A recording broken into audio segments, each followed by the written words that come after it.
Hey, it's Wolfdale again. Landed up with my buddy Stoner. His name's Mike Stone. We call him Stoner. I'm going to be doing the entire battle report, so we might as well talk about it now. 18-point Cryx versus Khador. It's going to be Zerkova versus P. Denny. Going to have pretty much the same models as last time, the same table. We got a 3x4 table. We're going to upgrade to a 4-foot by 4-foot as soon as possible.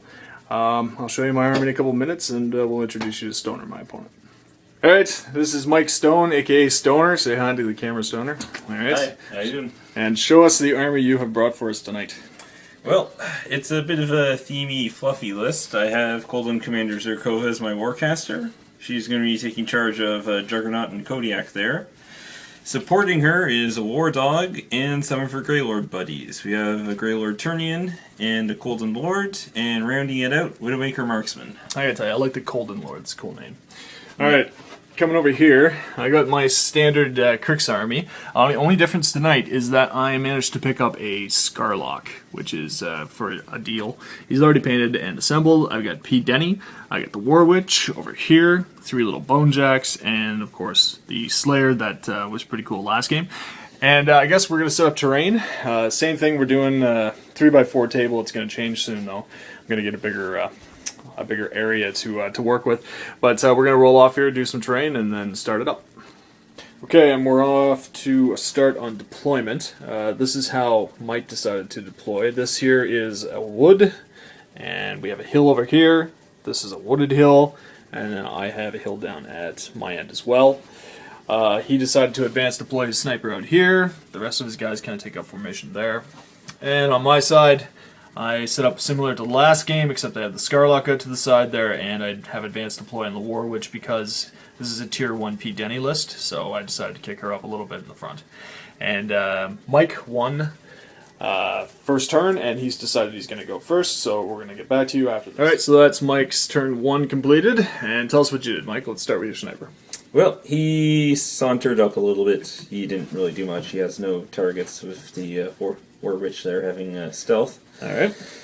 Everybody else, though, generally moved up the board. The 2 Jacks ran to get up to that forward position. The Kodiak used his special ability to run. Yep, he has heavy boilers, so he doesn't need to be allocated focus. Juggernaut got a focus that let him run up there. Okay.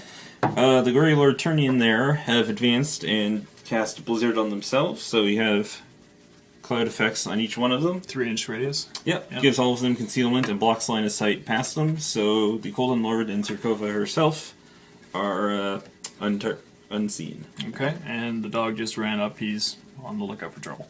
Yep. Alright, and you said about there's one thing you could have done for focus-wise with the Coldland Lord? Yes, I forgot to do Power Booster to give the Juggernaut the focus it needed to run. Yeah. So I could have had one more focus sitting on Zerkova after she did her spells, but it's not a big issue. Alright, fair enough, and now on to my turn 1. Okay, my turn 1 went fairly well. I managed to do some interesting stuff. First, I started with the War Witch. I didn't allocate any focus from Danny, and I started with the War Witch. She didn't move. Instead, she just forced this little jack to run. And then I took my Death Ripper, ran him as far as he could up to this location here, which would be very close to Stoner's army.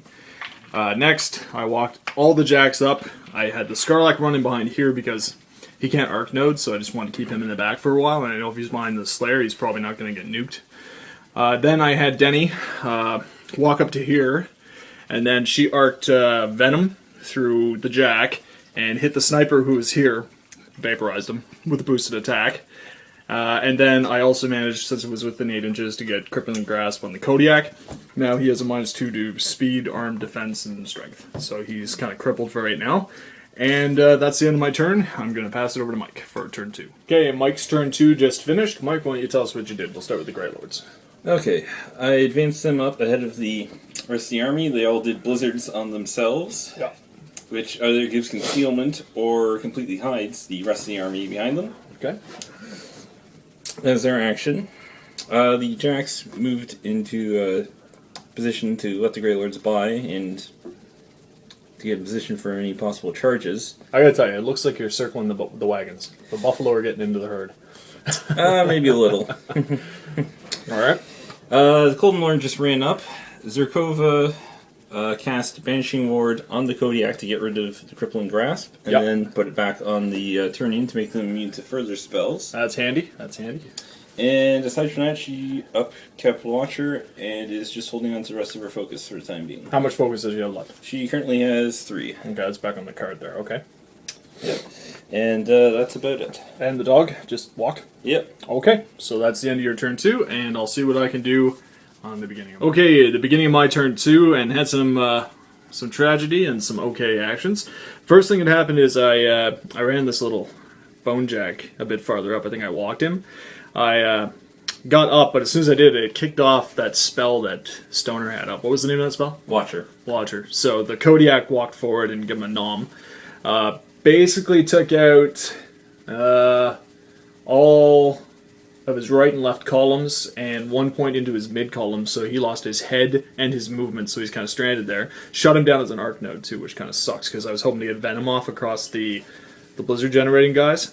I did manage to get the bite off and kill the one guy, but as far as an arc node goes, he was just kind of sitting there doing nothing. So I walked the Defiler up, and I believe I breathed from the Defiler, and I managed to catch one of the other Blizzard guys. What are they called again? The Grey Lords? Greylord Turnian. Yeah, okay. So I killed 2 of the Grey Lord Turnians this round, and then I launched Scourge from Denny as an arc node, and managed to knock down... I killed the one guy, and I knocked down the Juggernaut. So, not a bad round, I guess.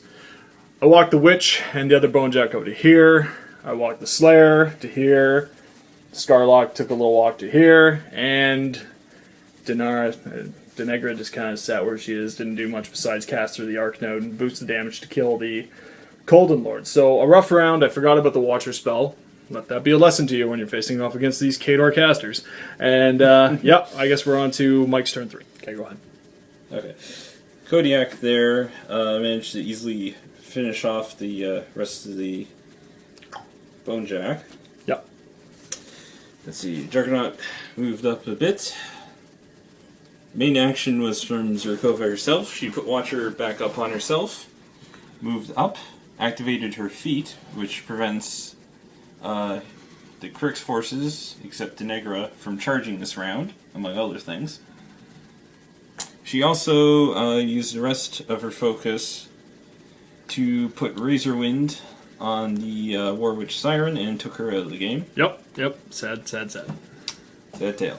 And finally, the remaining Grey Lords moved up and did some Frostbite on the 2 Jacks there, the Defiler and the Slayer.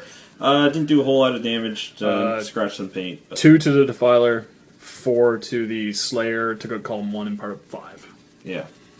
Not a huge amount of damage, but every little bit helps. And the War Dog. War Dog ran up like a good War Dog. Okay.